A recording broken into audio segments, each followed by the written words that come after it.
going on, Jerome's? It is indeed a beautiful, glorious Thursday because yesterday, as you're waking up, the Vikings finally broke their silence on the Aaron Rodgers situation.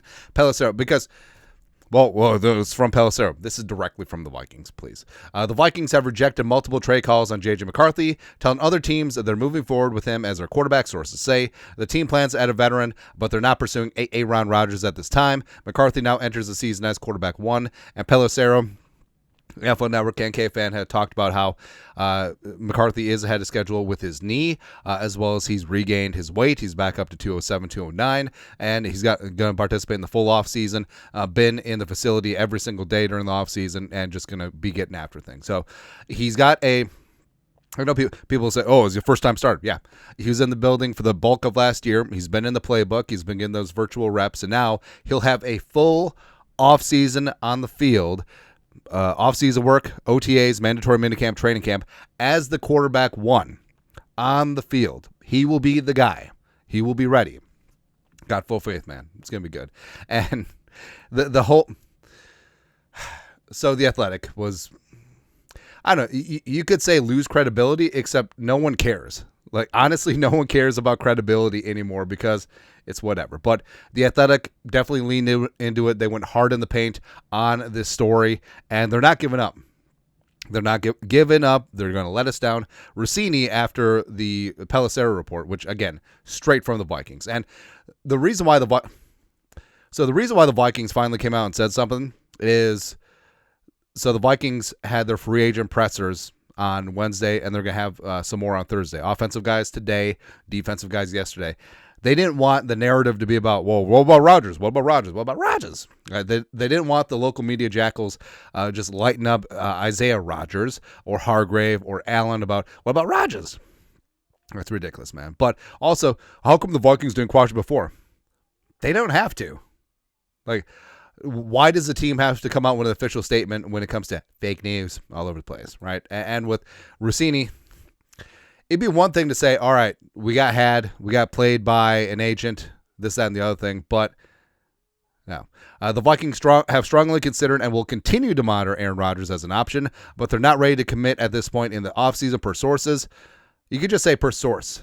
This reads exactly like an agent talk. It's like, well, yeah, the Vikings aren't interested, but they're going to keep their options open. Source, trust me, bro. There's no in or out on Aaron Rodgers from Minnesota. They're simply not making a decision at this time. So that counts as a no. Yeah. And now we wait to see what Rodgers wants to do. And I feel for Rossini. Like, I know she just got this promotion from ESPN to National Insider with The Athletic. I just feel like the entire organization got played by an agent, trying to drum up leverage with the Steelers, with the Giants. It's whatever. But you also put out, a blizzard will hit the Twin Cities Metro today per Diana Rossini and Mike Silver. There's supposed to be snow. Didn't show up. Just kind of gloomy all day, right? But this is the kicker. Schefter, nothing related to Minnesota has altered Aaron Rodgers' timeline because, of course it hasn't, because, deep down, as a narcissistic sociopath, and I can spot one because I am also a narcissistic sociopath. One source monitoring Rodgers' potential decision about the 2025 season said this morning that the free agent quarterback still is in no rush at all. So basically, he's leading the Steelers and the Giants on. The Steelers and the Giants just need to move on. They need to give him a firm drop-dead date. It's like, hey, if you don't make a decision by Friday, we're moving on with our plans, because they've really been holding up the rest of the quarterback market. Like, what happens with Russ? What happens with Jameis Winston? What happens with the draft? Etc. Right? And it's actually kind of gross what's being set up. Basically, Rodgers wants to be with the Vikings because he sees the talent that's on the Vikings. He knows that they're a freaking Ferrari. He knows that they're going to be Super Bowl contenders. And JJ McCarthy, if he even pans out this season on 60 cents on the dollar of his potential, the Vikings win the Super Bowl. I firmly believe that.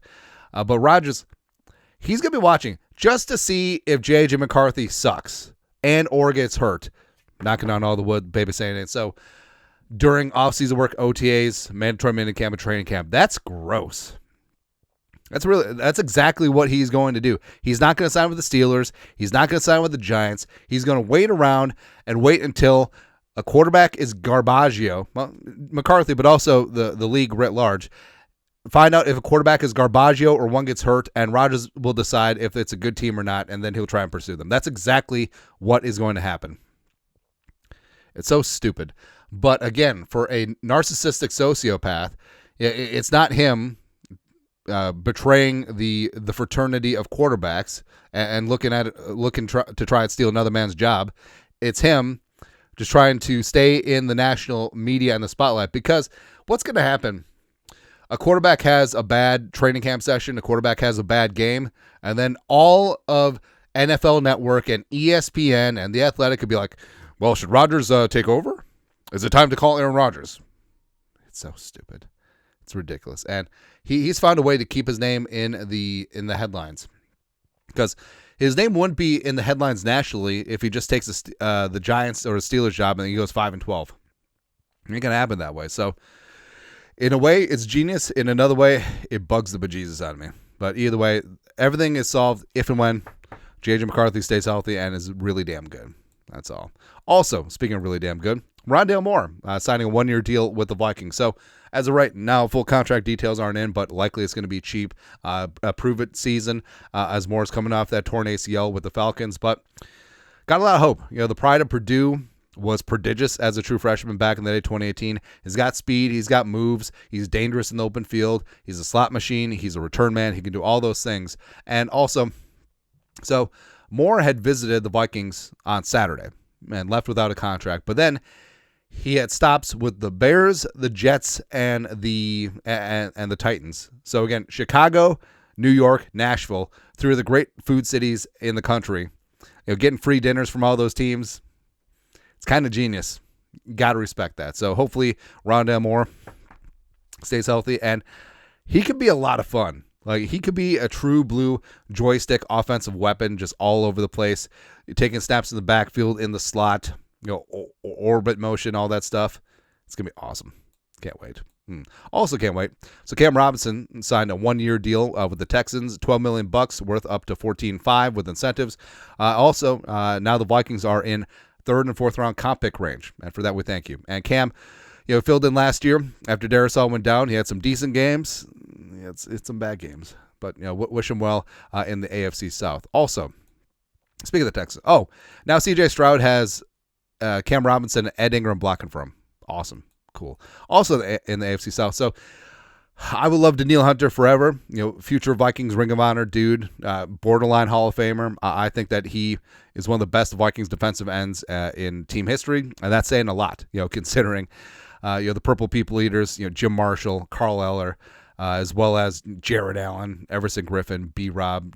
It's awesome, just freaking awesome, man. But so Danielle Pelissero, the Texans and Danielle Hunter have agreed to a 1-year, $36.5 million contract extension that makes him the NFL's second highest paid defensive end per sources. Hunter will make $32 million this season, a $12.5 million raise, and $55 blah blah blah over the next 2 years. This is coming on the heels of him signing a 2-year, $49 million deal in the offseason with the Texans. So, I mean, Danielle and his agents, they get down, because during his time with the Vikings, after his 5-year contract, after he signed it, basically the last 3 years he was here, he had a contract. It's not a restructure, a reconfiguration, basically guaranteeing some money, pushing some stuff up. So Danielle, every single offseason for the last 5 years, has had a contract refreshed and or a raise and or an increase in guaranteed money. So you got to respect the hustle. Plus, for the price, so Danielle getting $32 million this season. Andrew Van Ginkel and Jonathan Grenard are making $29.5 combined this season. Also, if you throw in Diamond Dallas Turner, his base salary is rookie minimum. So all three of them, Diamond Dallas Turner, AVG, and Jonathan Grenard, are less than what Danielle's going to make in 2025. So it is what it is. Also, I don't know why, but Netflix Quarterback Season 2 is coming out in July, right? Quarterback Season 1 had Mahomes, which his significant other is very dislikable. Anyways, Marcus Mariota, significant other, awesome. Then Kirk Cousins. Did you know his significant other's from Georgia? But then they did receiver, but really, So I watched the entirety of receiver, but I fast forward every single part that wasn't Justin Jefferson. Or the Devontae Adams game where him and Mekhi Blackman were talking trash. That was great. It was good times. But I do not care about Deebo Samuel. I do not care about Amon-Ra St. Brown. Naming all the receivers drafted to have him. It's old. Also, I do not care about George Kittle, who's not a receiver. Anyways, but quarterback season 2 is coming back this summer. Joe Burrow will be it. So all of last season. Basically, Cincinnati having to score 40 points a game and still losing. Jared Goff, one and done in the playoffs. We've seen that before. And then Kirk Cousins during his season with Atlanta. I want the full offseason negotiating process. I want them to definitively show that he was tampered with in free agency, and then the Vikings get a draft pick. Also, I mean, Cousins was just bad in Atlanta. I mean, outside of that one fun Thursday night game against the Buccaneers, Kirk Cousins didn't throw a touchdown for like 5 straight weeks. There was a losing streak. He should have been benched a month before he was. And they loses his job to Penix. It's good times.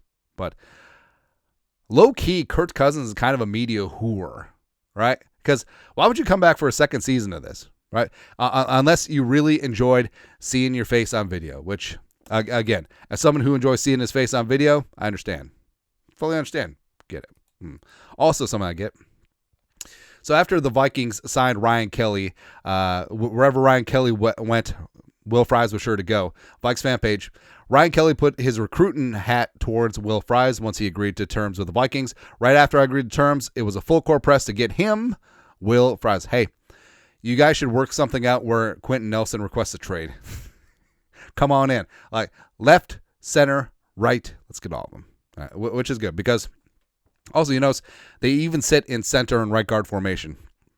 It's going to be good to go. And I actually do think this is going to be advantageous for the Vikings because Ryan Kelly will fit in, no problem. Will Fries already has that chemistry with Ryan Kelly. So in terms of communication, in terms of blocking, in terms of picking up stunts and blitzes and games and stuff, like it's going to be huge. It's going to be second nature to them. And I think that's going to give the Vikings a chance to hit the ground running. Pun intended up front. Also, so a couple of defensive players, Jonathan Allen, Isaiah Rodgers, as well as Hargrave, met with the local media jackals over Zoom. Now, I know that Jonathan Allen is an older player. Same thing with Javon Hargrave. But this is like the Zoom setup or FaceTime setup with your grandparents, where they're just like, huh? Where's the camera? They're either way too close or way too far away. It's good, man. But Kevin Seifert, ESPN, who's not Carl Gerbschmidt. Vikings defensive tackle Jonathan Allen tore his left pectoral muscle midway through last season with Washington. He returned for the playoffs and was pretty much healthy, he said today. Also, whooped the Lions' ass. I love it. Need only to get into playing shape. From a health standpoint, my pec was completely fine. It's a non-issue, and I'm sure that that's something that was checked out before the final contract was signed, and we're good to go. And Jonathan Allen, with that deal, I mean, he's going to be a 3-down player. Going to be getting after things. Same thing with Javon Hargrave, who also was coming back off of a torn tricep, but he said that was good to go. But reason he signed here, Will Raggets. Javon Hargrave on the Vikings, quote, they've got a reputation in the league of how they run their organization. That was a big thing for me, too, seeing the reports on how they take care of their players. That's a big thing in the NFL. And that's great to hear because money talks, obviously, at the end of the day. But if things are close, like if compensation offers are close, you're going to go to the team that takes care of their players. You know, the NFLPA survey is valuable. And the Vikings have finished first or second overall in all 3 of them over the last 3 years. So I think it's good. Like, take care of your people. The word to get out, it will give you not like a full edge in free agency, but it will break the ties, if that makes sense. Yeah. Also, JJ McCarthy just gets it, man. So you've seen all those great videos. He's handing out food to the homeless and just doing great things in the community, really just buying into it. And he's doing all this while he's busting his ass at the facility, learning the playbook, getting reps in, come back from knee surgery, all that stuff. But you know, here's working the Vikings food truck. That's great. And the fan asks, hey, who's cooking in the back? I think we know. I think we know the chef de cuisine. Or sorry, no, the executive chef emeritus is just back there just doing great things. Good to see, man. But that's it. That's at Vikings Thursday news dump. You guys are the best. You know what to do. Skol. Production value.